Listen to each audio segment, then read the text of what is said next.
पाठ कर लेते हैं। श्री भगवानुवाच मय्यासक्तमनः पार्थ योगं युञ्जन्मदाश्रयः असंशयं समग्रं माम् यथा ज्ञास्यसि तच्छृणु। ज्ञानं तेऽहं सविज्ञानम् इदं वक्ष्याम्यशेषतः यज्ञात्वा नेह भूयोऽन्यत्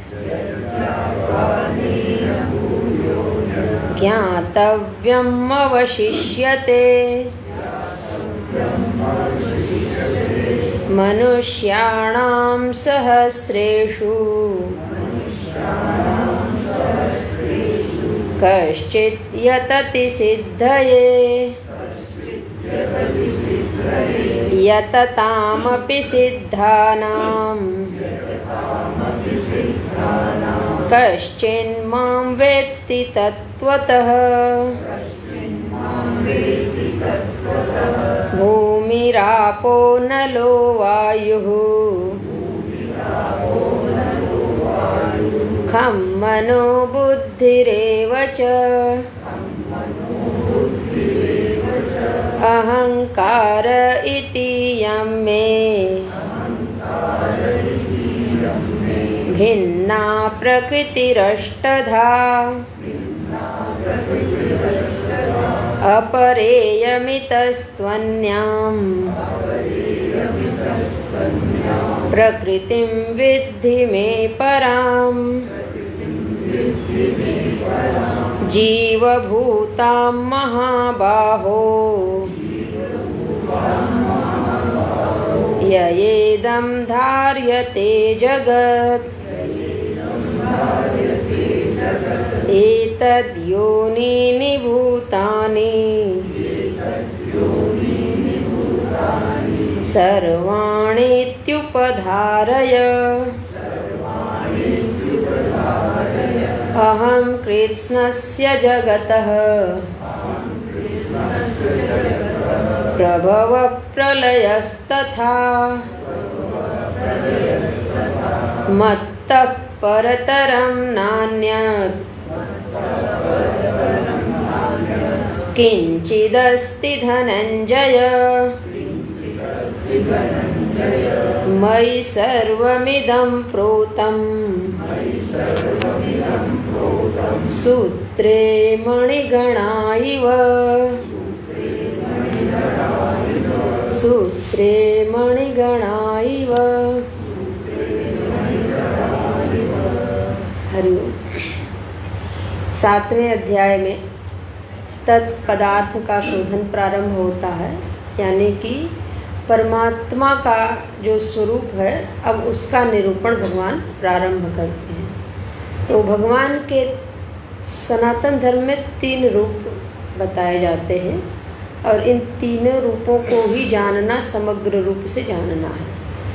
एक है सगुण साकार रूप परमात्मा का, दूसरा है सगुण निराकार रूप और तीसरा है निर्गुण निराकार रूप।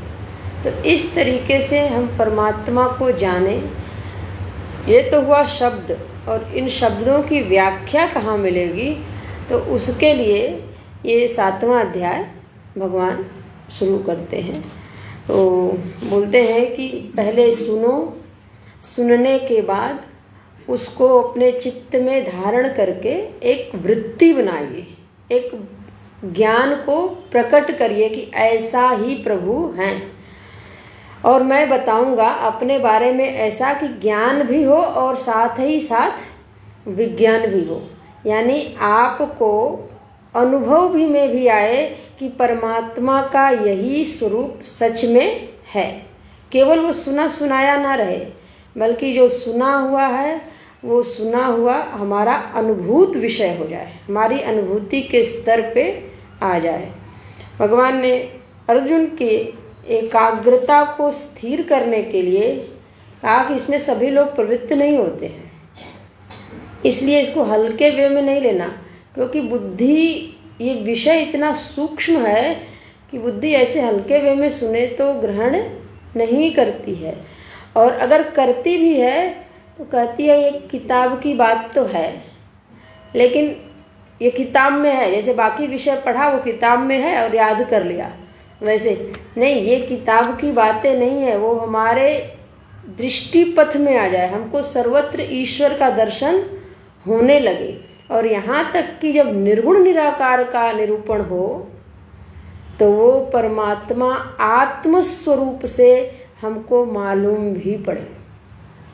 निर्गुण निराकार यानी ब्रह्म, ब्रह्म, और वही अपने संदर्भ से देखें तो आत्मा, आत्मा और ब्रह्म की एकता का बोध हो जाए तब तो बात बनी, नहीं तो बात नहीं बनी। और अगर व्यवहारिक धरातल पर हैं तो व्यवहार में इतने भेद हैं, तो उस भेद में भी सब में ईश्वर दर्शन हो जाए, सब में ईश्वर दर्शन यानी अपनत्व का दर्शन हो जाए, सब मेरे हैं और मेरे हितैषी हैं और मैं सबका हूँ, ऐसा दर्शन हो जाए तब तो बात बने, नहीं तो बात पूरी बनी नहीं। ऐसा कह करके चौथे श्लोक से परमात्मा ने निरूपण करना प्रारंभ किया। किसका? वो परमात्मा जो सगुण है और निराकार है, यानी कि सृष्टि के रूप में परमात्मा का वर्णन प्रारंभ करते हैं। इस सृष्टि में परमात्मा दृष्टि हमारी बन जाए तो पहले ये सृष्टि क्या है, सृष्टि किन किन चीज़ों से बनी है, इसमें कौन कौन से तत्व हैं, उसका बोध हो। तो उसके बोध के लिए बोले कि दो प्रकार की प्रकृति है, और जो ये प्रकृति है इसमें चूंकि गुण हैं तो गुण कभी स्वतंत्र नहीं होता है, गुण नित्य परतंत्र होता है। तो वो जिसके अधीन है, जिसके अंडर में है, वो कौन है? वो मैं हूँ। तो इस प्रकार से ये जो दो प्रकार की प्रकृति है वो गुणात्मक होने के कारण परतंत्र हैं, और परतंत्र हैं तो उनका मालिक मैं हूँ। तो दोनों प्रकृति मेरी हुई, जिसकी जो संपत्ति होती है उसी की कही जाती है। तो दोनों प्रकृति मेरी है, लेकिन ये नहीं कि मैं, जैसे बाकी लोग मालिक बनते हैं और उनकी संपत्ति होती है, वो नहीं। जैसे भगवान सूर्य प्रातः काल में उदय होते हैं तो किसी को जगाते नहीं हैं, लेकिन सभी लोग जाग जाते हैं। तो उनकी उपस्थिति मात्र से सभी लोग अपना कार्य करना प्रारंभ कर देते हैं, चाहे वो जड़ प्रकृति हो चाहे चेतन प्रकृति हो।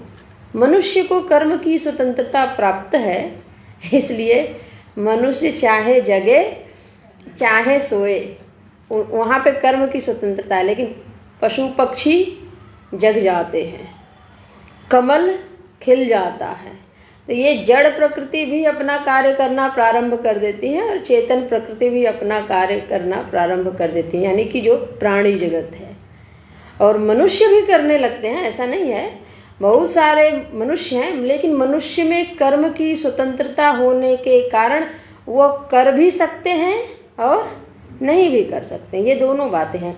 जो करेंगे उनको लाभ होगा, जो सोवत है सब खोवत है। ये नहीं कि कुछ खोवत है, सब खोवत है। स्वास्थ्य भी जाता है और सही से समय पर काम भी नहीं होता है, कुछ भी नहीं होता है। और फिर बाद में जब काम सही समय पे नहीं होता है तो चित्त में विक्षेप होता है, अशांत चित्त हो जाता है। तो सबसे पहले वो दोनों प्रकृति का यहाँ पे परमात्मा निरूपण करते हैं कि इन दोनों प्रकृति को ठीक ठीक जानो। जब जानेंगे तभी यही जो प्रकृति है, इस प्रकृति में मैं ओतप्रोत हूँ, इसका मैं वर्णन करने वाला हूँ, इसलिए जाने। इसलिए नहीं कि अच्छा जगत को जान लिया, फिर परमात्मा को ये जब बता रहे हैं प्रभु कि भूमि मैं हूँ, भूमि या मेरी अष्टधा प्रकृति में 8 चीज़ें हैं जिसको कल हम लोगों ने देखा। एक है भूमि, यानी पंच महाभूत का नाम लेते हैं, और ये जो पंच महाभूत हैं वो तन मात्रा के स्तर पे है। भूमि, आप, अनल, वायु, खम, यानी कि पृथ्वी, जल, अग्नि, वायु और आकाश। फिर मन, बुद्धि और अहंकार, ये 3 नाम लेते हैं।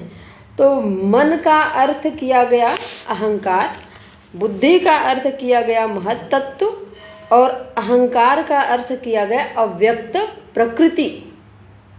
तो इस प्रकार से ये 8 हुई, और ये 8 प्रकृति आपस में कार्य कारण भाव रखती हैं। अव्यक्त प्रकृति से उत्पन्न होता है महत तत्व, महत तत्व से उत्पन्न होता है अहंकार, फिर अहंकार से उत्पन्न होता है ये 5 महाभूत की तन मात्राएं। इन तन मात्राओं को हम अपने अनुभव के स्तर पे कैसे जाने, क्योंकि तभी तो विज्ञान होगा। प्रत्येक इंद्रिय अपना अपना कार्य करती है कि नहीं? कोई इंद्रिय दूसरे के कार्य में हस्तक्षेप नहीं करती है। ये मैनेजमेंट का पार्ट भी है, दूसरे के कार्य में दूसरा दखल ना दे। अगर देगा तो फिर कार्य ठीक से नहीं होगा। तो हमारे शरीर में जो परमात्मा ने इंद्रियों को बनाया है, प्रत्येक ज्ञान इंद्रियां और प्रत्येक कर्म इंद्रियां अपना अपना कार्य करती हैं, और एक इंद्रिय अगर खराब हो जाए तो बाकी इंद्रियां कितना भी स्वस्थ रहें, दूसरे के कार्य में तब भी सहयोग नहीं करती हैं। तब भी जा करके वो इंद्रिय अपने विषय में प्रमाण बनती है। तो यहाँ पे 8 का नाम लिए और बोले कि ये 8 मेरी प्रकृति है और इनका अपना एक निश्चित कार्य क्षेत्र है।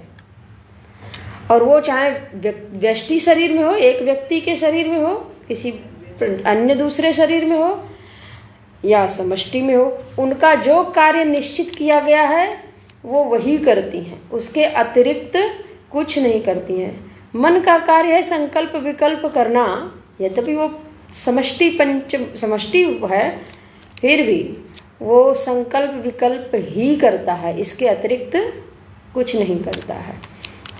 तो इस प्रकार से अष्टधा प्रकृति परमात्मा ने बताई, जो कैसी है तो करें कि जो ये इसको बोलते हैं अपरा प्रकृति, ये निकृष्टा है, यानी निकृष्ट है, इससे एक उत्कृष्ट प्रकृति है। अशुद्धा है, ये अशुद्ध है। अनर्थकरी, ये अनर्थ करने वाली है। और संसार बंधनात्मिका, ये 4 लक्षण भगवान भाष्यकार ने दिया कि अपरा प्रकृति में ये गुण हैं। जहाँ जहाँ ये लक्षण दिख जाएं, अनर्थकरी, संसार बंधनात्मिका, निकृष्टा, अशुद्धा, वहाँ वहाँ ये विद्यमान है। तो दूसरी जो प्रकृति है वो कैसी है तो कह रहे हैं अपरा की अपेक्षा से परा है।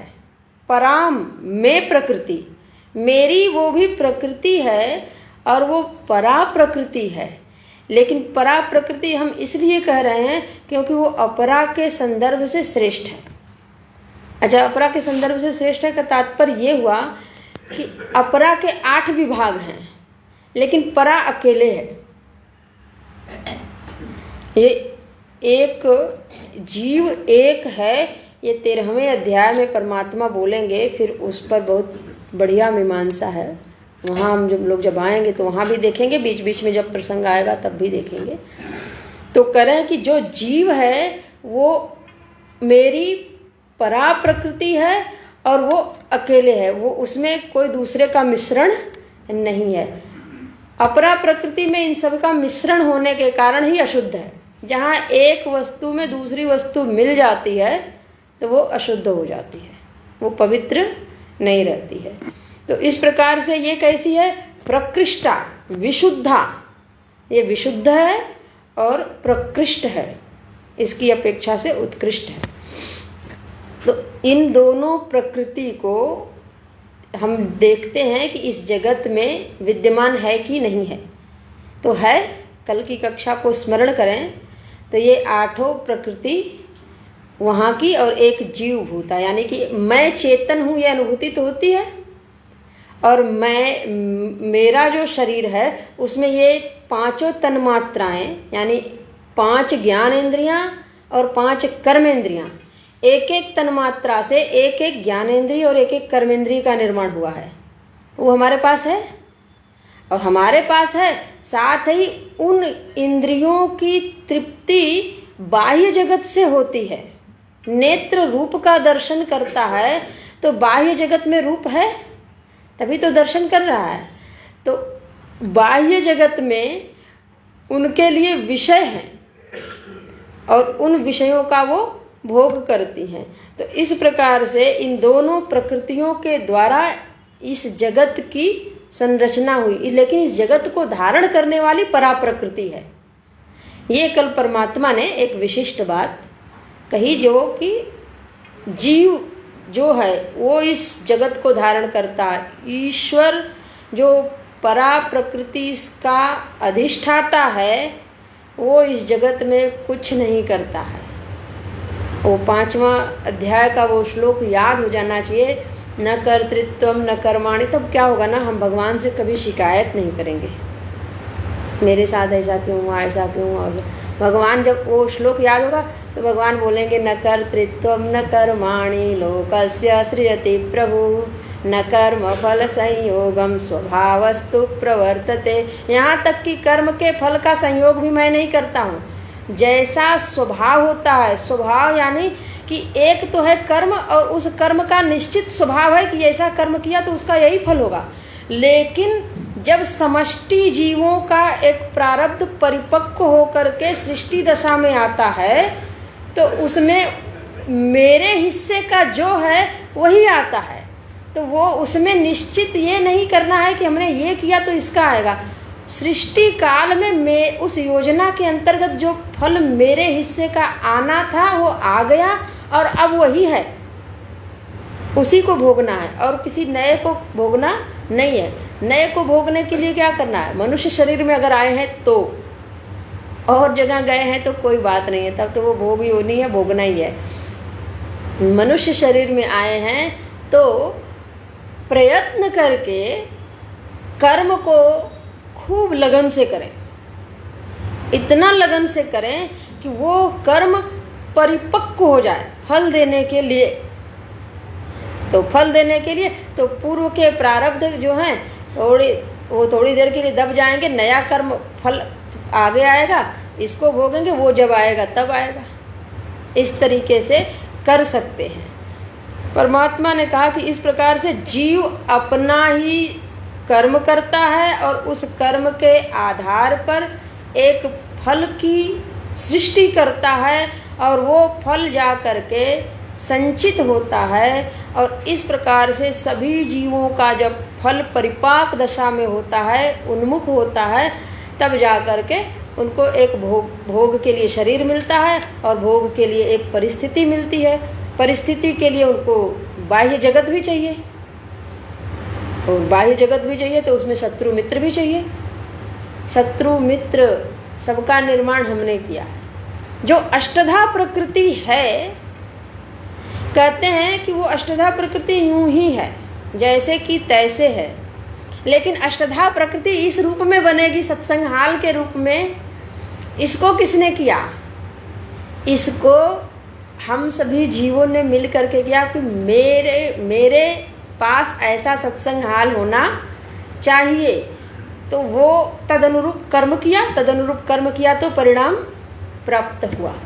तो ये अष्टधा प्रकृति किस रूप में परिणत हो करके हमको भोग देगी, वो कर्म के आधार पर तय होता है। तो जो घर बनता है ना, घर बनाते हैं जब हम लोग तो बड़े मन से बनाते हैं। बनने के बाद कमी निकलती है, ये चीज़ नहीं ठीक थी, वो चीज़ नहीं ठीक थी, वो चीज़ वहाँ होनी चाहिए थी, ये चीज़ वहाँ होनी चाहिए थी, इसमें ये चीज़ लगना चाहिए था। ये क्यों? वो जो बनाया तो पूरी प्लानिंग से बनाया, बट वो बनेगा उसी रूप में जिस रूप में हमारे पूर्व के कर्म हमको घर का सुख देना चाहते हैं। तो वो सारी अष्टधा प्रकृति को एक जगह कलेक्ट किया और जब आकार देना शुरू किया तो कर्म के अनुसार उनका आकार बन जाता है।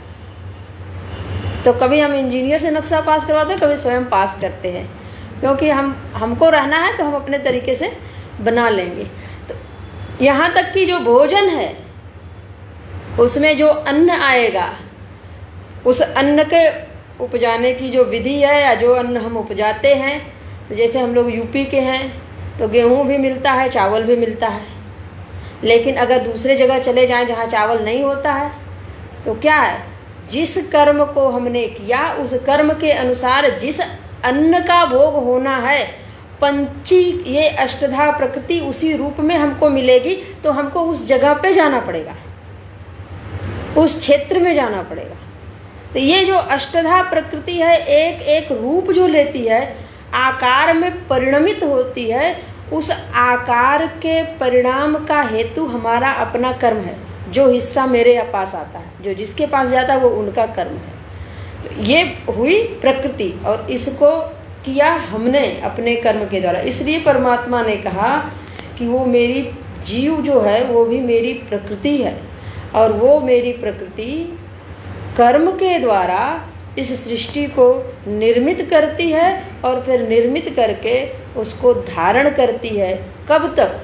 जब तक उसको भोगना है और जब तक उसके कर्मों का फल पूरा नहीं हो जाएगा तब तक वो धारण करती है। लेकिन आगे छठे श्लोक में भगवान बोलते हैं, ये जो दोनों प्रकृति है, एतद् योनीनि भूतानि सर्वाणि इति उपधारय अहम कृत्स्नस्य जगतः प्रभव प्रलयस्तथा प्रलय तथा। कह रहे हैं कि एतद् योनीनि, ये जो योनि यानी कारण स्वरूप प्रकृति है।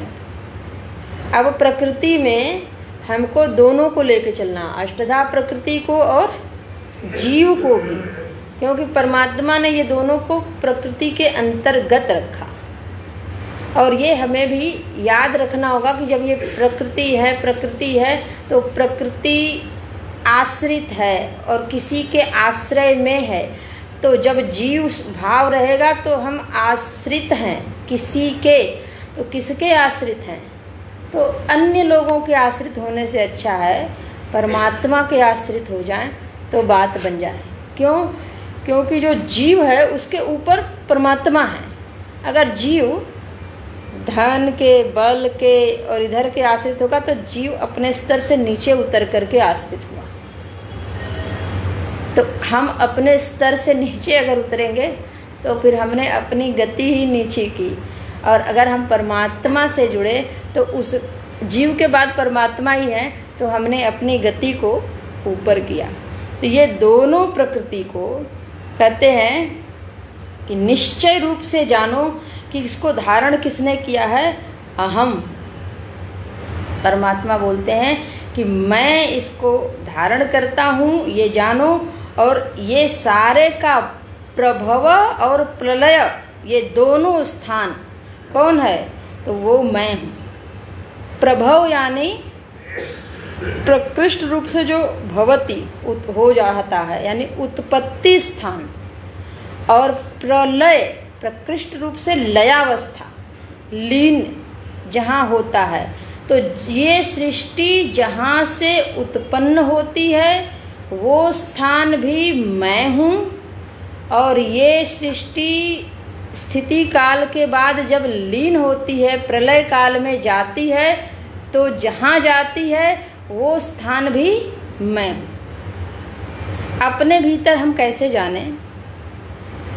इसमें जब हम ध्यान करते हैं, नहीं करते हैं तो भी कुछ न कुछ तो ध्यान होता ही है। जब हमारे मन में एक भाव उठता है, वो जो भाव उठा तो कहाँ से उठा और जितनी देर रहा, कोई भाव 1 मिनट रहता है, कोई 10 सेकेंड रहता है, कोई 20 सेकेंड रहता है, कोई थोड़ा लंबा रहता है, सच बात है, बहुत लंबा तो नहीं रहता है, लेकिन लगता है कि लंबा है, बीच बीच में अन्य भाव आते रहते हैं। तो जो हमारे भीतर वृत्तियाँ उठती हैं वो कुछ देर तक रहती हैं और फिर उसके बाद लीन हो जाती हैं। तो जहाँ से उठती हैं, जिसमें स्थित हैं, और फिर उसके बाद जहाँ जा कर के लीन हो जाती है, उसको खोजना चाहिए। पहली बात तो खोजें कि ना खोजें, मैं जानता हूँ अभी मेरे मन में ये विचार आया, यहाँ बैठे बैठे कुछ याद आया होगा, कहीं घर का, कहीं रास्ते की आया होगा, वो मेरे भीतर उठा और कुछ देर तक रहा, फिर तुरंत ध्यान आया मैं कक्षा में हूँ। तो वो क्या हुआ, उसको हमने कक्षा के नाम पर जब दबाया तो वो लीन होकर दूसरी भाव, ये दूसरा उठा, मैं कक्षा में हूँ। एक भाव उठा, मैं वहाँ से ये देखा, फिर तुरंत उठा मैं कक्षा में हूँ। जैसे कक्षा वाला उठा वो इसका मतलब दब गया था, और हम प्रयास क्या कर रहे हैं कि उसको हटाना है, क्योंकि मैं कक्षा में, वो तो दब गया, तभी कक्षा वाला भाव उठा। तो ये जो उठ रहा है इसको पकड़ना है। प्रभव स्थान, प्रलय स्थान, प्रभव स्थान, प्रलय स्थान, ये जितना जो पकड़ता है यही साधन, ये बहुत बड़ी साधना है वेदांत की। वृत्तियों का हम दृष्टा बने, और जहाँ से वृत्ति उठती है वो अहम से ही उठती है, मुझ में उठती है, और रहती कहाँ है, मुझ में रहती है, और लीन कहाँ होती है, मेरे में ही लीन होती है, और कहाँ जाएगी। हम किसी को अगर बताते भी हैं कोई बात तो भी वो उठती मुझ में है, रहती मुझ में है, लीन होती मुझ में है। दूसरा सुनता है तो वो एक अपने अनुरूप भाव उठाएगा।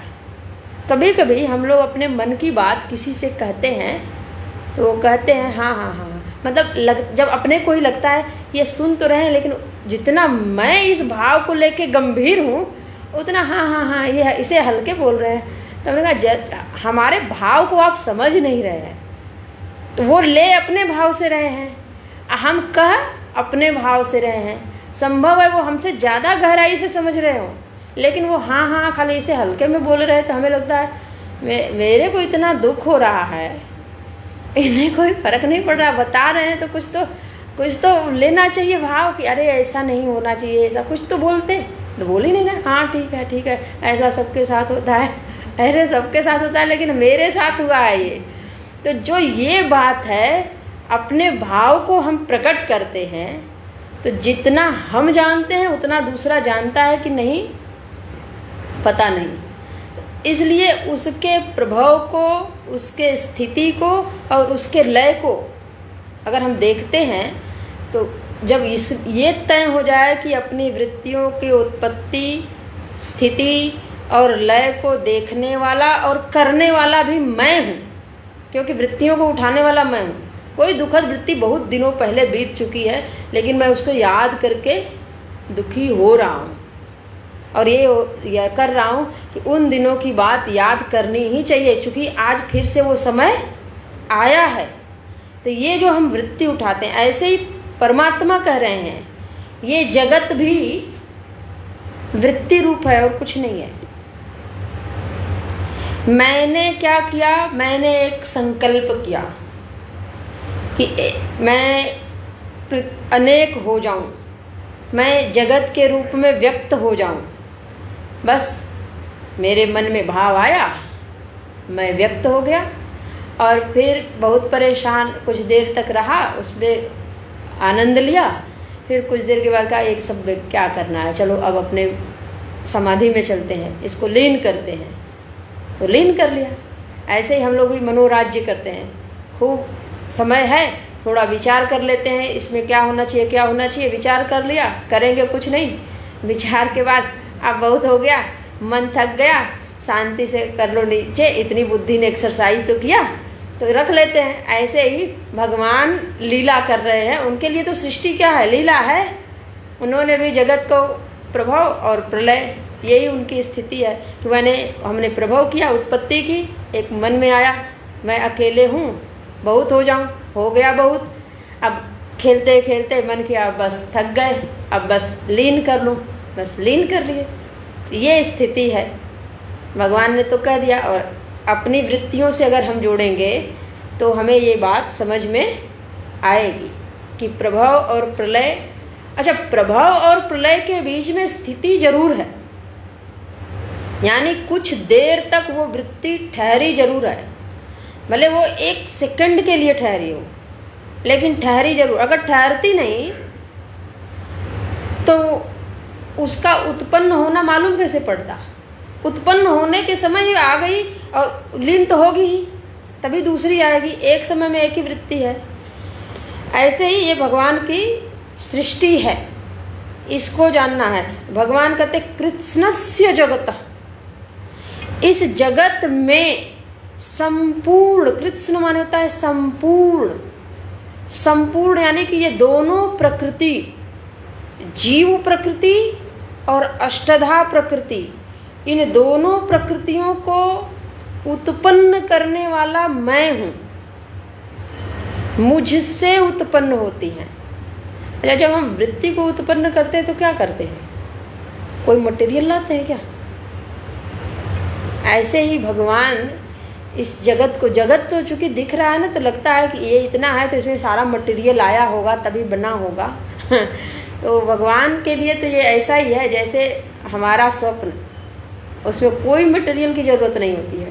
जैसे हम मनोराज्य करते हैं तो उसमें किसी पदार्थ की ज़रूरत नहीं पड़ती है, और मित्र भी खड़ा है और बहुत अच्छे से बात कर रहा है, सलूशन भी दे रहा है, शत्रु भी खड़ा है और बहुत अच्छे से डिस्टर्ब भी कर रहा है। तो और उसमें सच बात है, कोई है क्या खड़ा? दोनों रूपों को खड़ा हमने ही किया। ऐसे ही परमात्मा की ये सृष्टि है प्रभव और प्रलय रूप में, और जब खड़ा होकर के वो सारे लीला कर रहे हैं स्थिति रूप में, तो भी यही स्थिति है। तो कहते हैं कि चूंकि मैं हूँ और मेरी सत्ता है, उस सत्ता के आधार पर ये सब दिख रहा है, तो ये हैं।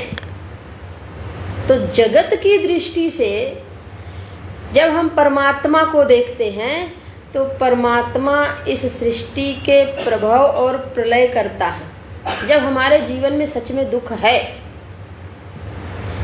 तो उस दुख को दूर करने के लिए हमें उपाय करना है। लेकिन जब हम दुख के साक्षी मात्र हैं, ये एक घटना घटी है, मैं इसको देख मात्र रहा हूँ, अपने जीवन में नहीं, दूसरे का जब दुख दर्द होता है तो उसके हम साक्षी मात्र होते हैं ना। तो जैसे साक्षी मात्र होते हैं तो वो आया गया एक नाटक है, बस देख रहे हैं। तो ऐसे ही यहाँ पे क्या करना है कि हम साक्षी मात्र बन के जब देखते हैं, दृष्टा मात्र बन करके देखते हैं, तो जो दृश्य है, तो जैसे बाहर के दृश्य में, सिनेमा में, पिक्चर में सुख दुख होता है और थोड़ी देर के लिए हम उसको फील भी करते हैं, तो जैसे वो दृश्य देखना मात्र है, देखने वाला उससे बहुत पृथक है और उससे उसका कोई संबंध नहीं है, ठीक ऐसे ही धीरे धीरे अपने करीब आए। जैसे पड़ोसी की घटना दृश्य मात्र है, उसमें हमारा कोई लेना देना नहीं है, तो उस पड़ोसी से और नज़दीक आए। ये परिवार की घटना दृश्य मात्र है, क्योंकि सब समझते ही नहीं, सब अपने मन का कर रहे हैं, तो जो होना है वो होगा। मैं इसमें पड़ा नहीं, इसलिए मैं इसका करता नहीं हूँ। ये भाव तो आता है ना, जब हमारे अनुरूप काम नहीं होता तो ये भाव आता है कि बार बार मना करने पर भी यदि किया गया तो ये गलत हो सकता था और ये परिणाम आएगा। तो वहाँ जैसे हम दृष्टा होते हैं, ठीक ऐसे ही और नज़दीक आए अपने जीवन के। हमारे जीवन में जो घटनाएं घट रही हैं उसके हम दृष्टा हैं, ये दृश्य मात्र है। अब मिर्चा खाए हैं तो तीखा लगेगा, और तीखा लगेगा तो वो कुछ देर तक रहेगा, चाहे कितना भी हम परेशान हो। मीठा खाए हैं तो वो कुछ देर तक रहेगा। तो ये जो चीज़ है, उस वस्तु का धर्म और जिह्वा पर डाला तो जिह्वा ने उसको स्वीकार किया तो जिह्वा पे उसकी अभिव्यक्ति होगी। ऐसे ही अन्य इंद्रियों के साथ लगा लें तो उसका मैं दृष्टा हूँ, क्योंकि सारी इंद्रियों के साथ तादात्म्य करके मैं हूँ ना। मैं केवल अगर एक इंद्रिय ना रहे तो मैं हूँ कि नहीं, तब भी मैं हूँ। दिव्यांग लोग होते उनके एक एक अंग नहीं होते तब भी हैं। तो जैसे मैं हूँ इन अंगों के बगैर भी, तो अगर वो अंग में कोई घटना घट रही है उसको हम देख रहे हैं तो वो दृश्य है, मैं उसका दृष्टा हूँ। धीरे धीरे इसके पास आए तो और भीतर जाए मन में आने वाले भाव दृश्य हैं और मैं उनका दृष्टा हूँ। ये जो दृष्टा है ये दृश्य से सदा पृथक है, सदा पृथक है। अच्छा, जो दृष्टा है, जैसे दृश्य पड़ोसी का दृश्य हमको प्रभावित नहीं किया, फिर घर वालों में आए तो दृश्य प्रभावित नहीं किया, तो जब उसमें उस दृश्य मनोभाव में भी क्यों नहीं प्रभावित किया? क्योंकि उन्होंने मेरी नहीं मानी तो मेरा अहम उसमें लगा नहीं है। तो अहम नहीं लगा है तो मम भी नहीं लगा है। ऐसे ही मनोराज्य में हमारा वो दृश्य है तो अहम को पृथक करके मम को काटे। ये मेरा नहीं है, ये दृश्य है और इस दृश्य का मैं दृष्टा पृथक हूँ। ऐसे धीरे धीरे जब पृथक करेंगे तो जो मैं दृष्टा हूँ, मैं दृष्टा निर्विकार हूँ, निरवयव हूँ, और उस निरवयव निर्विकार दृष्टा में ये जो दृश्य सामने आ रहे हैं बिल्कुल उसी भांति दिखाई पड़ रहे हैं जैसे दर्पण के सामने वस्तुएं आती हैं तो प्रकाशित हो जाती हैं। ठीक वैसे ही मुझ दृष्टा के सामने ये सारी वृत्तियां आ रही हैं तो प्रकाशित हो रही हैं। सच बात तो ये है कि ये वृत्तियां मेरी नहीं हैं दृश्य होने के कारण। ऐसा चिंतन मनन करने पर जो अहम मिलेगा वही उसी अहम को परमात्मा बोल रहे हैं कि जब अहम की दृष्टि से देखा जाएगा तो अहम मात्र है, यानी मैं मात्र हूँ और मैं निर्वय हूँ। लेकिन जब इधर की दृष्टि से देखा जाएगा कि मैं दुखी हूँ तो उस दुख को दूर करने के लिए प्रयास करना है, उस दुख को दूर करने के लिए लोग चाहिए, उस दुख को दूर करने के लिए वस्तु चाहिए। तो उस दुख को दूर करने के लिए भगवान कहते हैं तो मैं समष्टि का रूप धारण करके ईश्वर बनता हूँ, समष्टि की उपाधि स्वीकार करके। और ये व्यष्टि जो है हैरान परेशान होता है तो ये मेरे पास आता है तो मैं इसके दुख को दूर करता हूँ। तो मैं क्या हूँ? जीव के संदर्भ से ईश्वर हूँ और इस जीव को भोग देने के लिए दो प्रकार की प्रकृतियों के माध्यम से सृष्टि की रचना करता हूँ। भगवान ने कहा प्रकृति द्वय द्वारेण अहम सर्वज्ञ ईश्वरः जगतः कारणम। इन दो प्रकृतियों के माध्यम से मैं जगत का कारण हूँ। अन्यथा अगर मैं मात्र हूँ तो मैं जगत का कारण भी नहीं हूँ, क्योंकि मेरी दृष्टि से जगत नहीं है। जैसे अभी हमने अहम का चिंतन किया कि आप अपने अहम को शोधन करें और मनोविकार को भी दृश्य मान करके पृथक करें, तो वो मनोविकार मन के हैं, आप नहीं हैं। मन और आप भिन्न हैं, बुद्धि और आप भिन्न हैं। तो जब मन को हमने अपना मान लिया तो मन में जो संकल्प आएगा वो भी मेरा होगा। फिर उस संकल्प को पूरा करने के लिए प्रयत्न मुझे करना पड़ेगा, करना चाहिए, अन्यथा वो संकल्प मुझे परेशान करेगा। संकल्प आ गया कि एक ये कार्य होना चाहिए, अमुक व्यक्ति से मिलना चाहिए। अब ये फिर उसके बाद ये चिंतन करना बेकार है, मैं मन का दृष्टा हूँ, ये सब दृश्य है। नहीं, ये बेकार है। जब मैंने मन को अपना माना और उस मन से एक मित्र को माना कि ये मेरे मित्र हैं और उस मित्र से मुझे आज मिलना है क्योंकि मुझे ये काम करना है, तो फिर मन की उपाधि को स्वीकार करने पर मुझे वही काम करना होगा जो मन कह रहा है, क्योंकि वो मेरा काम हो गया। तो जब मम मेरा बढ़ा तो जहाँ जहाँ मेरा मम है, जहाँ जहाँ मेरी ममता है, उन जगह पे मेरे कुछ कर्तव्य भी हो जाते हैं। तो ये हुआ इस जगत से अपना संबंध। लेकिन कोई जिज्ञासु है जिसको अब जगत से मम से नहीं चाहिए, मम बहुत हो गया, अब हम अहम में जाना चाहते हैं, तो वो धीरे धीरे एक एक करके ममता को काटता है। और ममता को काटने के लिए कोई यूं ही नहीं छोड़ देता, बहुत साधना करनी पड़ती है। इसीलिए भगवान कहते हैं कि उस ममता को काटने के लिए सबसे पहला उपाय ये करिए कि जहाँ जहाँ ममता है वो मेरी नहीं है, ये प्रभु की है और मैं प्रभु का हूँ। मैं प्रभु का हूँ और ये सारी चीजें प्रभु की हैं, इसलिए प्रभु से मेरा प्रेम है, तो मैं प्रभु की सेवा में अपने को समर्पित कर रहा हूँ। और ऐसा जान करके प्रभु की सेवा में लग जाए तो घर चलाना, परिवार चलाना, व्यवसाय करना, सारा काम करना क्या हो जाएगा, भगवान की पूजा हो जाएगी। और जब भगवान की पूजा हो जाएगी तो भगवान की पूजा में भगवान कहते हैं आप जैसे तैसे भी मेरी पूजा करो, हमको स्वीकार है, बस उसमें मेरी भावना किए रहो, तो मुझे वो स्वीकार है।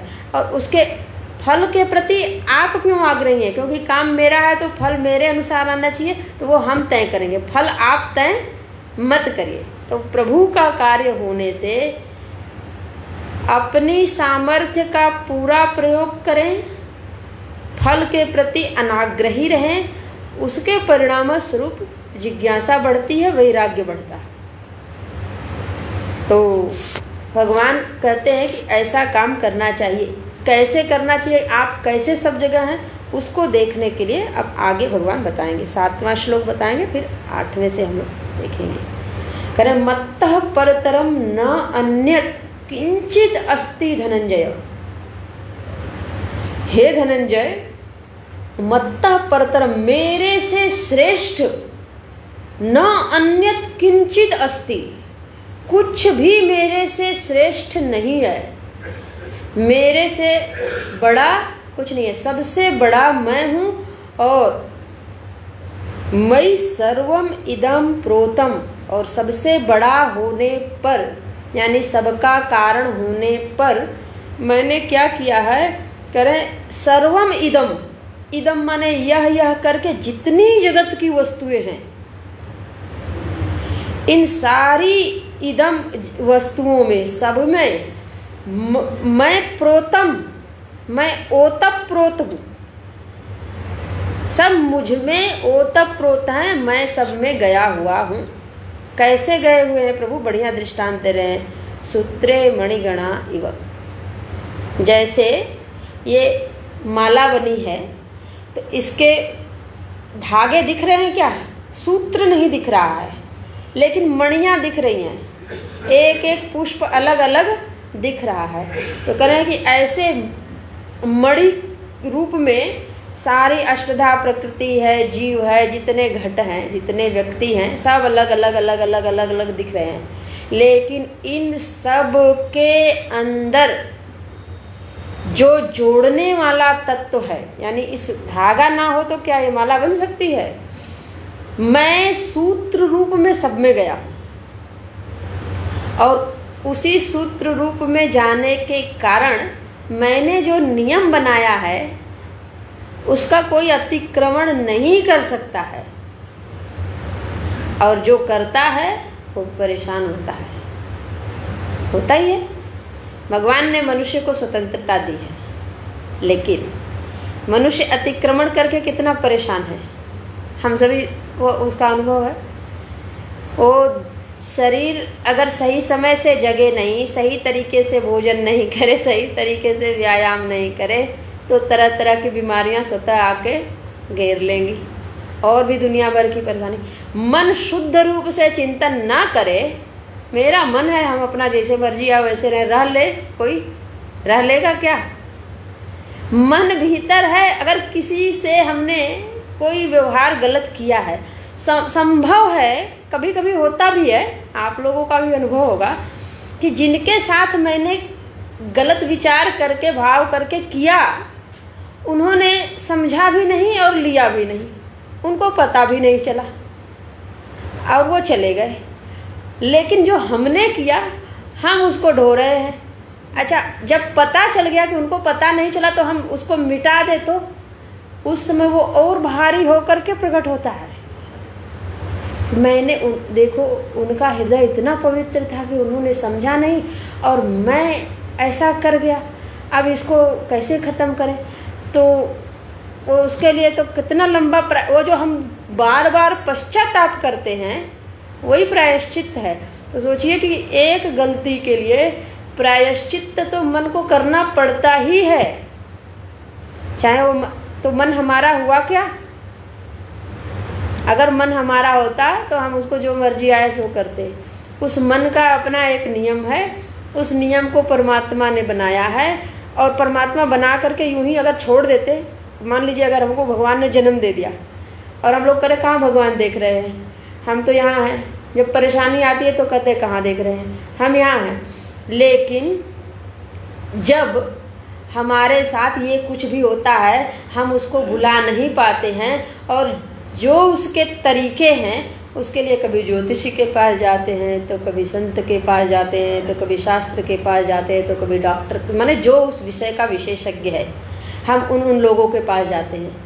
अपनी चीज़ है, अपने तो सुधार न पाए, तो इसका मतलब है कि उसका जो नियम है उसके विशेषज्ञ ने उस नियम को पढ़ा है और वो बताएगा कि इसको इस तरीके से आप हल कर सकते हैं। तो वो नियम को अंततोगत्वा पालन करना पड़ेगा। तो ये किसने कराया? भगवान हमको कब का पैदा करके छोड़ दिए। अगर छोड़ दिए होते तो उनका ये नियम काम कैसे कर रहा है? उनका ये नियम शाश्वत है और अपने शाश्वत तरीके से काम कर रहा है, कोई कहीं छूटा हुआ नहीं है। सूत्रे मणिगणा इव, सभी मणियों में परमात्मा गए हुए हैं। अंतर्यामी रूप से परमात्मा सबके हृदय में बैठे हैं। वो हर समय बोलते रहते हैं, हर समय टोकते रहते हैं, हर समय देखते रहते हैं। कभी बोलते हैं कभी नहीं बोलते हैं, लेकिन जो भी होता है हमें भी जानकारी हो जाती है कहाँ हमने सही किया और कहाँ हमने गलत किया। तो इस प्रकार से परमात्मा सर्वत्र है, यहाँ तक परमात्मा ने बताया। अब आगे जिन जिन चीज़ों से हम व्यवहार करते हैं उन चीज़ों में परमात्मा अपना रूप बताने जा रहे हैं, ताकि कहीं से भी अब परमात्मा हमारी दृष्टि से ओझल ना हो पाए, सदा मेरे दृष्टि के पथ पे रहें, सामने जैसे ही आँख खुले दिख जाएं और आँख बंद रहे तो भीतर दिख जाएं। और अगर सुषुप्ति में है तब परमात्मा के तो संग ही हैं, जो भी है कहीं परमात्मा से संग छूटा नहीं है। तो ये 8वें श्लोक से लेकर के 12वें श्लोक तक परमात्मा हमको बताएंगे कि आप जहाँ जहाँ व्यवहारिक धरातल पर जीवन जी रहे हैं, रह रहे हैं और सदा आपके साथ है, उसमें भी मुझको देखिए। पाठ कर लेते हैं। रसोऽहमप्सु कौन्तेय प्रभास्मि शशिसूर्ययोः प्रणवः सर्ववेदेषु शब्दखे पौरुषं नृषु पुण्यो गन्धः पृथिव्यां च तेजश्चास्मि विभावसौ जीवनं सर्वभूतेषु तपश्चास्मि तपस्विषु बीजं मां सर्वभूतानां विद्धि पार्थ सनातनम् बुद्धिर्बुद्धिमतामस्मि तेजस्तेजस्विनामहम् बलं बलवतां चाहम् कामरागविवर्जितम् धर्मा विरुद्धो भूतेषु कामोऽस्मि भरतर्षभ ये चैव सात्विका भावाः राजसास्तामसाश्च ये मत्त एवेति तान् विद्धि न त्वहं तेषु ते मयि न त्वहं तेषु ते मयि। अब भगवान कह रहे हैं कि इस जगत में मुझे आप किस किस रूपों में अनुभव कर सकते हैं, देख सकते हैं। तो सबसे पहला काम है कि रसः अहम अप्सु कौन्तेय, अहम रसः अस्ति अस्मि, मैं रस हूँ।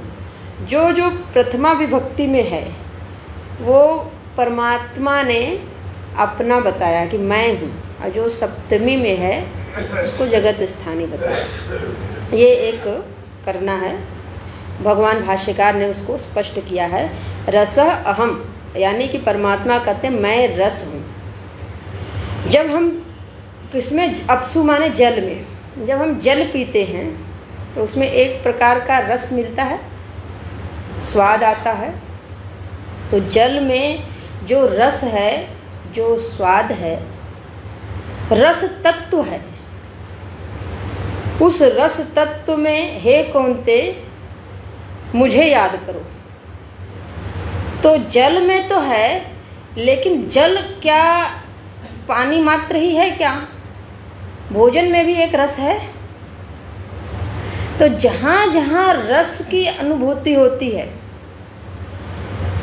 उस रस में मेरे को याद करो। और क्या करो? तो उसमें दो प्रकार, एक भाव इसमें करना है, खट्टा है, मीठा है, षड्रस होते हैं। तो ये भिन्न भिन्न भिन्न भिन्न भिन्न भिन्न प्रकार के रस हैं, और भी बहुत प्रकार के रस हैं। तो ये जो रस हैं ये 6 मिल करके और भी उसमें थोड़ा इधर उधर का करके मिलाइए तो कितने प्रकार के रस निकल जाएंगे। तो एक है कि रस ने अपना एक आकार लिया, तो उसको बोलते हैं रस विशेष हो गया, है ना। मीठा हो गया, तीखा हो गया, खट्टा हो गया इत्यादि। लेकिन जब कोई भी विशेष रस नहीं है तो भी एक रस है। जीवा में हमेशा स्लेवा बनती रहती है, तो उसका अपना एक रस है। और उस रस की अनुभूति कौन करता है? जिह्वा करती है। तो जिह्वा इंद्री में जो परमात्मा है वो बैठ करके ही रस का आस्वादन कर रहे हैं। ऐसी अनुभूति करें, ऐसा भाव करें। भगवान कहते हैं ना, भोजन मैं करता हूँ। अहम वैश्वानरो भूत्वा प्राणिनां देहमाश्रितः प्राणापान समायुक्तः पचाम्यन्नम चतुर्भीतर। तो पचाते हैं, पहले खाएंगे तब तो पचाएंगे, खाएंगे नहीं तो पचाएं। भोजन किया परमात्मा ने, भोजन किया रस ले करके, स्वादिष्ट। इसीलिए भगवान को 56 प्रकार के भोग लगाते हैं। और ये नहीं गिनती में खाली 56 कर दें, उसको खूब मन से बनाना चाहिए। अपने भोजन करना हो तो बुद्धि तो अभी बनी है ना कि मैं। अब भगवान अपना दर्शन करा रहे हैं, अब कि आप जो अभी तक कर रहे हैं कि मैं भोजन कर रहा हूँ, भगवान की पूजा कैसे। आप जो भोजन करें तो आप ये जाने रहें कि उस जिह्वा में, वो जो जिह्वा है रसना इंद्री है, उस रसना इंद्री में मैं हूँ। और उस रसना इंद्री पर बैठ करके जब मैं भोजन का आनंद ले रहा हूँ, तो जो थाली में भोजन है वो परमात्मा को समर्पित हो रहा है। तो अगर अपने को अच्छा नहीं लग रहा है तो जान लीजिए कि भगवान को अच्छा नहीं लग रहा है, अपने को अच्छा लग रहा है तो भगवान को अच्छा लग रहा है। लेकिन भगवान आगे बोलेंगे कि ऐसा नहीं है, भक्ष अभक्ष कुछ भी खाइए और कह दीजिए परमात्मा को। एक शब्द जोड़ेंगे, पुण्यो गंधा पृथिव्याम, जो वहाँ पे पुण्य है, तो बोलते हैं कि ये शब्द जो है ना हर जगह लगाना है। जो जो पवित्र चीज़ें हैं मैं केवल उन्हीं का भोग करता हूँ और उन्हीं चीज़ों में मैं रस लेता हूँ। मेरे को आनंद वहीं मिलता है, मेरी स्थिति वहाँ है, वहाँ मैं देर तक रहता हूँ। कोई भक्त है, खूब भजन करता है, भजन में रस आता है, तो भगवान कहते हैं कि चूंकि ये शास्त्र सम्मत है और उसको रस आ रहा है, तो मैं उसके पास वहीं बैठ जाता हूँ। उसके भजन में जो आनंद आ रहा है, सच बात है, वो कोई प्रयास नहीं कर रहा, मैं वहाँ पे बैठ गया हूँ ना, क्योंकि वो मेरे अनुकूल कार्य है। तो मेरा आनंद उसके हृदय में प्रकट हो रहा है और उसी आनंद को वो अनुभूत करके कह रहा है मैं आनंदित हूँ। तो जो जो चीज़ें यहाँ पे बोली जाएंगी उसमें शास्त्र सम्मत जो पवित्रता है उसको जोड़ना है। परमात्मा कहते हैं कि ये चीज़ें, यानी कि जब रसनेंद्रिय में रस वृद्धि हो, रस का अनुभव हो, आप कुछ भी ग्रहण करें, उस समय मुझे याद करें। जब कभी जल का दर्शन हो, समुद्र के दर्शन मात्र से जिसने जल पिया है, छोटा बच्चा हो, 1 साल 2 साल 3 साल का, उसके सामने बहुत सारे लिक्विड रख दिए जाएं, चाहे वो मैंगो की फ्रूटी रख दी जाए कि कोका कोला रख दिया जाए कि स्प्राइट रख दिया जाए, कुछ भी रख दिया जाए, उसको पता नहीं है, क्योंकि उसको टेस्ट नहीं पता है और हर चीज़ का टेस्ट याद नहीं है। तो एक एक करके पिएगा, जो उसको अच्छा लगेगा पिएगा, नहीं तो बाकी कह देगा ये हम नहीं पिएंगे। लेकिन हम जो लोग हैं, हम लोगों ने भी कभी पी करके ही वो संस्कार भीतर डाला है। तो जब जैसे ही वो बोतल दिख जाएगी, वैसे ही भीतर रस का स्राव होने लगेगा। क्यों? क्योंकि वो उसके रस की, उसके स्वाद की अनुभूति हमको हो चुकी है और वो चित्त में संस्कार के रूप में स्थापित है। और जैसे ही हमने उसका दर्शन किया, वैसे ही वो संस्कार वहाँ से उठ करके आता है और वो रसना इंद्रिय को संकेत करता है कि अब आपको मिलने वाला है। तो उस रस की अनुभूति होने लगती है। खट्टा देखिए, तुरंत मुंह में पानी आ जाता है। तो ये जो रस की उत्पत्ति होती है, भगवान कह रहे हैं कि उस समय मुझे याद करिए, वहाँ पे मैं हूँ। तो भगवान ने बताया ना कि मैं सब जगह हूँ। एकदम हमारे अपने निजी जीवन के और हर समय के अनुभव से जोड़ के बता रहे हैं कि नहीं बता रहे हैं। ज्ञानम तेहम सभी ज्ञानम, ज्ञान है खट्टा मीठा, ये सारे चीज़ों को आप जानिए कि इतने प्रकार के रस होते हैं। लेकिन जब वो अनुभव में गया, वो विज्ञान हो गया। तो रस मैं हूँ। अपसु में, जल में आगे बोलते हैं, भगवान सूर्य का दर्शन होता है सुबह में और दिन भर होता रहता है। रात्रि में चंद्रदेव का दर्शन होता रहता है, शशि सूर्य योग हो। तो जब सूर्य भगवान का दर्शन हो और जब चंद्रदेव का दर्शन हो, तो उनमें से जो प्रभा निकल रही है, भा माने होता है किरण प्रकाश, उन दोनों में जो किरण प्रकाश निकल रही है, उस प्रकाश को देखें और उस प्रकाश के द्वारा स्मरण किसका करें? मुझ परमात्मा का। वो किरण के रूप में, प्रकाश के रूप में मैं हूँ। तभी अब वो किरण जहाँ जहाँ जाएगी, जो जो कार्य कर रही है, वो परमात्मा का अनुग्रह नहीं तो क्या है? पुष्णामी चौषधि सर्वाः सोमो भूत्वा रसात्मक 15वें अध्याय में आएगा। मैं चंद्रमा की किरणों के माध्यम से अन्न में रस देता हूँ, तब जा कर के वो अन्न स्वादिष्ट होता है और उस स्वादिष्ट अन्न का भक्षण करके प्राणी जगत जीवित रहते हैं, बल को प्राप्त करते हैं, विवेक को प्राप्त करते हैं और अपना कार्य करते हैं। तो अन्न में रस देने का काम किसने किया? परमात्मा ने किया। और उस रस के बाद हमने उसका भक्षण किया। अगर अन्न ना हो तो हम कितने दिन रह सकते हैं? बिना भोजन किए रहने का क्या मतलब है? कोई मतलब नहीं है। तो ये परमात्मा का अनुग्रह है। अच्छा, वो अन्न में केवल चंद्रमा की किरणें ही पड़ती हैं क्या?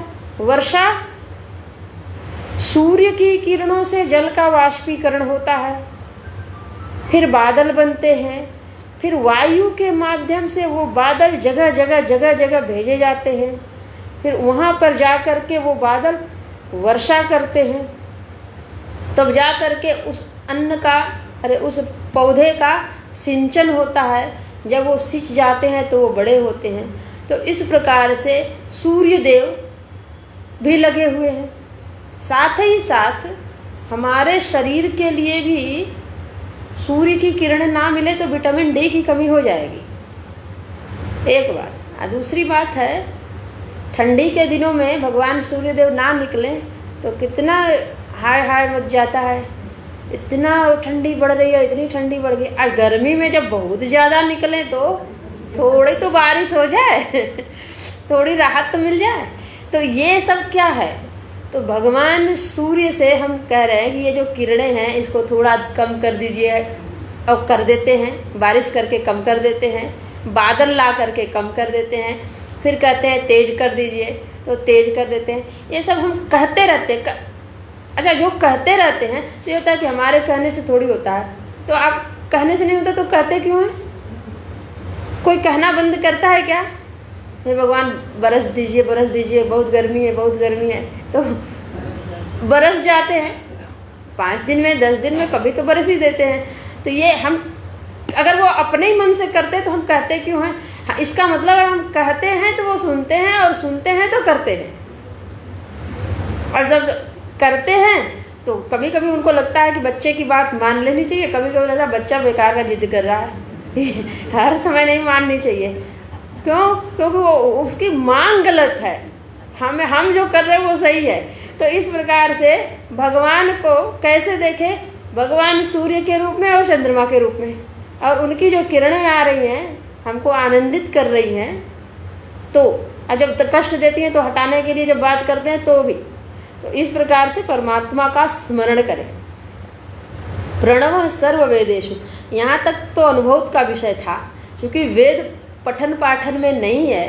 तो जब ये बात करें तो आपको बता दें कि हर मंत्र के पूर्व में प्रणव यानी ओम का उच्चारण तो होता है, वो तो आप सभी लोग जानते हैं। और ओम के बारे में हमारे उपनिषदों में बहुत व्याख्या की गई है, कई उपनिषदों में की गई है, कई जगह पे की गई है। तो वहाँ पे बताया गया है ओम ही सब कुछ है। अ, उ, म और अमात्र, यानी अमात्र कहते हैं ओम, दूसरे ओम के बीच में जो रिक्त स्थान है, और दूसरे ओम के बीच में क्या, अ और उ के बीच में रिक्त स्थान है, उ और म के बीच में रिक्त स्थान है। जब अ की वृत्ति है तब उ की नहीं, जब उ की है तब अ की और म की नहीं, जब म की है तो अ और उ की नहीं। ये दो नहीं रहेंगे तो एक रहेगा। तो उनके बीच बीच में जो गैप है, तो कह रहे हैं कि इस प्रकार से अ, उ, म और अमात्र यानी वो रिक्त, यही क्या है? हमारी जागृत, स्वप्न, सुषुप्ति, अजागृत अवस्था, उ स्वप्नावस्था, म सुषुप्ति अवस्था, और अमात्र जो है वो तुरीय अवस्था, ब्रह्म। तो ओम की व्याख्या ही ब्रह्म की व्याख्या है, और ओम की व्याख्या ही संपूर्ण वेद है। अगर सारे वेद का सार सर्वस्व निचोड़ करके पूछा जाए कि इसका मूल बात क्या है, तो उसमें मूल बात ओम है। भगवान कहते हैं सर्व वेदेषु, जितने 4 वेद हैं, वेद तो एक ही है, लेकिन वेद के विभाग विषय के आधार पर किए गए, तो ये जितने वेद हैं और जितने मंत्र हैं, जितने उनमें विषय का वर्णन है, उन सारे विषयों का मूल है ओम। और अ उ म ऐसा क्यों कहते हैं? सब है। अ माने जागृत अवस्था, जागृत अवस्था, और उ माने स्वप्नावस्था। यानी जितना हमारा प्रपंच जगत है, जितना हमारा व्यवहारिक जगत है, वो अ और उ से व्याख्यायित हो जाता है। म से सुषुप्ति अवस्था, लयावस्था, अव्यक्त अवस्था व्याख्यायित हो जाती है। और चूंकि ये 3 हैं, तो 3 हैं, तो तीनों को आधार देने वाला जो है, उस अधिष्ठान पर, जैसे सूत्रे मणि गणाइव, 3 मणि के स्थान पे हैं, तो ये तीनों मणियों को कौन सूत्र बांध रहा है? अ उ म को, उसको जानने के लिए उस ब्रह्म का बोध होता है। तो सारा वेद ओम के माध्यम से व्यवहारिक सत्ता और पारमार्थिक सत्ता का निरूपण कर देते हैं। इसलिए जब कभी वेद पढ़े या वेद की तरफ दृष्टि जाए, तो उसमें जो ओम दिखता है, जिसका उच्चारण हम लोग करते हैं, उसके उच्चारण में परमात्मा को याद करें। और परमात्मा को याद कैसे करें? तो इतना कुछ जानेंगे तभी याद करेंगे। अ उ म क्या है? इसको ओम माने, ओम की व्याख्या तो पता हो, अ क्या है, उ क्या है, म क्या है, और इन तीनों का आश्रय देने वाला कौन है, अधिष्ठान कौन है। तो ये जो जानेगा, तो अपने जागृत स्वप्न सुषुप्ति को याद करें। और जागृत स्वप्न सुषुप्ति किस में आती है? मुझ में। मैं ही जागता हूँ और मैं ही सो करके स्वप्न देखता हूँ। और एक समय ऐसा आता है कि जब मैं सो जाता हूँ लेकिन स्वप्न भी नहीं देखता हूँ और पुनः जागता हूँ। तो ये तीनों मैं में हैं। तो मैं और मैं के साथ ये तीनों आने जाने वाली अवस्थाएं, यही ओम की व्याख्या करती हैं। ये हुआ अपने अनुभव से उसको जानना और उस व्याख्या को जानना। तो ओम सारे वेदों में जो ओम है वो मैं हूँ। और जब ये ओम दिखे तो मेरा स्मरण करना। प्रश्नोपनिषद में आया, ओम की उपासना कोई करता है तो अगर अपर ब्रह्म जान करके करता है, यानी सगुण ब्रह्म जान करके करता है, तो उसी ओम की उपासना से सगुण ब्रह्म की प्राप्ति होती है। उसी ओम की उपासना कोई पर ब्रह्म जान करके करता है, यानी निर्गुण ब्रह्म, तो उनको निर्गुण ब्रह्म की प्राप्ति होती है। तो ओम में सगुण और निर्गुण दोनों छिपे हुए हैं, दोनों समाये हुए हैं। तो दोनों की प्राप्ति इसी से हो जाती है। शब्द खे माने ख माने आकाश होता है। तो आकाश में मैं कौन हूँ? शब्द हूँ। और पुरुषों में नृ माने होता है पुरुष, पुरुषों में मैं पौरुष हूँ। पुरुष माने एक मनुष्य जाति पूरी। तो उसमें पुरुष स्त्री, अगर जैसे दृष्टांत के लिए, जैसे कोई स्त्री हो तो वो बोलेगी ना मैं पुरुष नहीं हूँ, पुरुष है तो बोलेगी मैं स्त्री नहीं हूँ, यदि अभिमान होता है ना। तो ऐसा कौन सा गुणधर्म है जिसके कारण हम अपने में पुरुषत्व का अनुभव करते हैं, पौरुष का अनुभव करते हैं? उस वस्तु को ढूंढें। और वो ढूंढने पर पता चलेगा कि पता, जैसे गाय का एक लक्षण दिया जाता है, गाय बहुत है लेकिन गाय में गोत्व है। हर व्यक्ति का अपना व्यक्तित्व है, एक भाव है, जिस भाव को, जिस लक्षण को लेकर के व्यक्ति संज्ञा होती है। प्राण, जैसे प्राण धारण किए हुए तो प्राणी संज्ञा होती है। ठीक ऐसे ही हमारे अंदर एक पौरुष है, एक ऐसा धर्म है, एक ऐसी गुण है। धर्म यानी एक गुण, एक ऐसा गुण है जिस गुण के कारण हम अपने आप को कहते हैं मैं मनुष्य हूँ। मनुष्य का एक अर्थ किया जाता है जो मन से सबको सिलता रहता है। जिन किसी से मिलेगा तो उनसे एक संबंध जोड़ लेगा। क्या संबंध जोड़ लेगा जरूरी नहीं है, ये सिल लेगा ये मेरे मित्र हैं, ये मेरे अनुकूल हैं। दूसरा ये भी सिल सकते हैं ये मेरे प्रतिकूल हैं, और जो प्रतिकूल हैं मेरे शत्रु हैं, इनसे दूर रहना है। ये जो हम बार बार करते हैं ना, खास करके मित्र बनाते हैं अच्छी बात है, लेकिन ये शत्रु हैं इनसे दूर रहना है ना, वो चित्त में ज़्यादा बैठते हैं, मित्र कम बैठते हैं। जिनसे दूर रहने की सोचते हैं और मन से जोड़े हैं, वही चित्त में आकर के बैठते हैं। क्यों? वो मन बोलता है ना इनको हटाना है ना, इसलिए याद बार बार करिए कि इनको हटाना है। जिनको साथ में रखना उनको याद करने की ज़रूरत क्या है? और उनको याद करते जो उनके दुर्गुण है, जिसके कारण छोड़ना चाहते हैं, वो भी याद आते हैं, इसलिए इनको छोड़ना, इसलिए वो अपने में आने लगते हैं।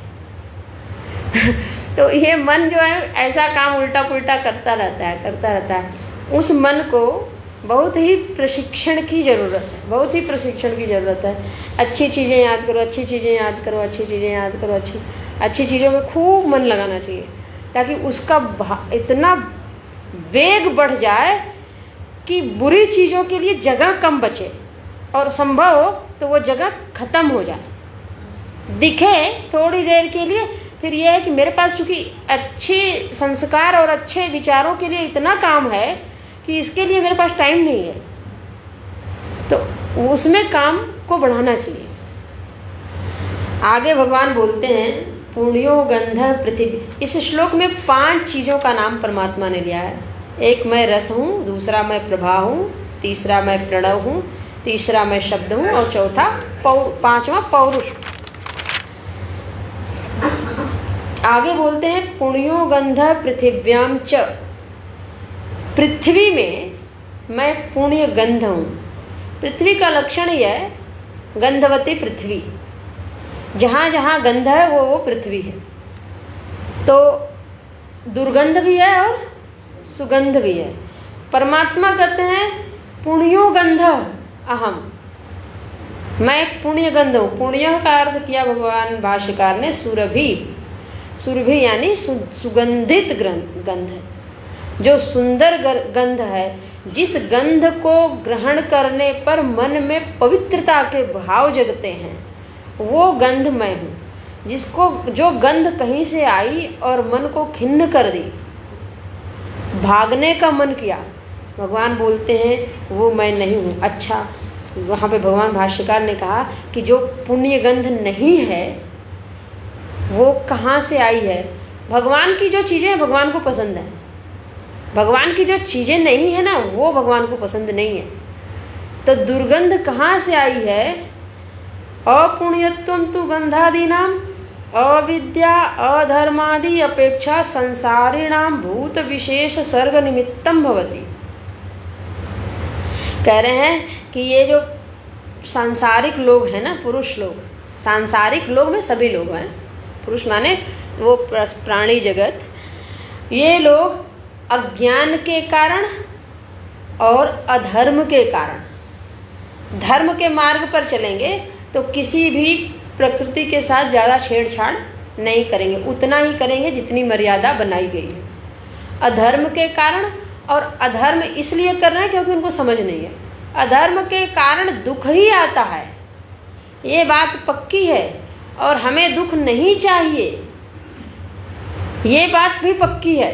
लेकिन बोध नहीं है कि अधर्म करेंगे तो सुख मिलेगा, अधर्म करेंगे तो हमें दुख मिलेगा, ये बोध नहीं है। तभी तो अधर्म के मार्ग से सुख खोजते हैं। क्यों? क्योंकि दुनिया में धर्म के लिए कोई जगह नहीं है, सही तरीके से चलने पर कोई उन्नति नहीं होगी, प्रगति नहीं होगी, इत्यादि इत्यादि करके एक गड़बड़ हुआ, 2 गड़बड़ हुआ, 4 गड़बड़ हुई, 10 गड़बड़ हुआ, ऐसे कर करके तो कह रहे हैं ये अज्ञान है कि अधर्म से हमें सुख मिलेगा, और ये ज्ञान है कि हम धर्म करेंगे तो सुख मिलेगा। और ये धर्म के करने से जो सुख मिलेगा वो दीर्घकालिक है और इस लोक के बाद के लोकों में भी मिलेगा। लेकिन जो अधर्म से प्राप्त सुख है वो इस लोक में ही मिलेगा और वो भी क्षणिक है। जिस दिन उस अधर्म की पोल पट्टी खुलेगी तो जो हमारे अपने हैं उनसे भी नज़र मिलाने की हिम्मत नहीं पड़ेगी। और वो हो ही रहा है, दिख ही रहा है सब कुछ। तो कह रहे हैं कि ये सब अविद्या के कारण, अज्ञान के कारण होता है। अज्ञान के कारण लोग अधर्म करते हैं और अधर्म के कारण ये सारा जो पवित्रता के भाव हैं प्रकृति में वो प्रदूषित होते हैं और प्रदूषित होकर के जो पुण्य गंध है वो दुर्गंध में, अपुण्य गंध में बदल जाती है। तो जहाँ वो गंध दुर्गंधित हो जाती है, भगवान कहते हैं वहाँ मेरा स्मरण नहीं करना, मैं वहाँ नहीं हूँ, मैं वहाँ से हट जाता हूँ। अच्छा, भगवान सर्वव्यापक है तो वहाँ से हट जाते हैं? बिल्कुल हट जाते हैं। भगवान निर्गुण निराकार ब्रह्म रूप में, ईश्वर रूप में सर्वव्यापक हैं, लेकिन किसी को कष्ट होता है तो लोग क्या बोलते हैं? भगवान हमारा साथ नहीं दे रहे, भगवान हमारी प्रार्थना नहीं सुन रहे हैं। इसका मतलब है ये अनुभव तो हुआ ना कि भगवान यहाँ नहीं है। सच बात है, भगवान वहाँ होते हुए भी नहीं है, होते हुए भी नहीं है। क्यों? क्योंकि वहाँ पे वही परिणाम आना उचित है। और जब वही परिणाम आएगा, परिस्थिति जब प्रताड़ित करेगी तो परिस्थिति के प्रताड़ना के गर्भ से धर्म का मार्ग प्रशस्त होगा। तो भगवान की वो करुणा है। नरक जो भगवान ने बनाया है ना, बोलते हैं, गुरुजी लोग बोलते हैं, गुरुदेव ने बोला कि क्या है, जब अंतःकरण मलिन हो जाता है, जैसे कपड़ा गंदा हो जाता है तो उसको खूब सर्फ साबुन डाल के धोते हैं, वॉशिंग मशीन में डालते हैं, धोबी के पाट पे पीटते हैं, डंडा से पीटते हैं, ब्रश से रगड़ते हैं, क्या क्या करते हैं। ऐसे ही जब अंतःकरण मलिन हो जाता है तो अंतःकरण को शुद्ध करने के लिए नरक आदि बने हैं। जो प्रतिकूल परिस्थितियां आती हैं वो हमारे चित्त को ये बताने के लिए आती हैं कि ये छोड़ दो, इस स्थिति में रहोगे तो कभी शांति नहीं मिलेगी, कभी सुख नहीं मिलेगा। अगर मिल रहा है थोड़ी देर के लिए तो वो थोड़ी देर के लिए इसलिए मिल रहा है क्योंकि इतना परेशान हो गए हो तो उसको भुलाने के लिए ले रहे हो। और जैसे ही वो थोड़ी देर के बाद उसको याद किया कि अरे ये तो जा ही नहीं रहा है, फिर वो खड़ा हो जाएगा। तो वो परिस्थिति सदा के लिए मिट जाए, इसके लिए वो प्रतिकूल परिस्थिति देते हैं परमात्मा। इसको बोले तो बोल सकते हैं गुरुजी की भाषा में, भगवान की एक कठोर कृपा है। अनुकूल परिस्थिति मृदु कृपा है, वो हमें चाहिए, वो हमारा अभीष्ट है। लेकिन अगर अनुकूल नहीं है, प्रतिकूल है, तो कठोर कृपा है। तो इस प्रकार से जो गंध है, पुण्य गंध, पवित्र गंध, वो परमात्मा हैं, ऐसा स्मरण करें। आगे की जो चिंतन है वो हम लोग कल देखेंगे, अनुवाद कर लेते हैं। अग्नि में जो तेज है वो मैं हूँ, और सभी प्राणियों में जो जीवन है वो मैं हूँ, और जो तपस्वियों में तप है वो भी मैं हूँ। वहाँ पे मेरा स्मरण करना। तो आज की कक्षा ये पूरा करते हैं। हरि ओम।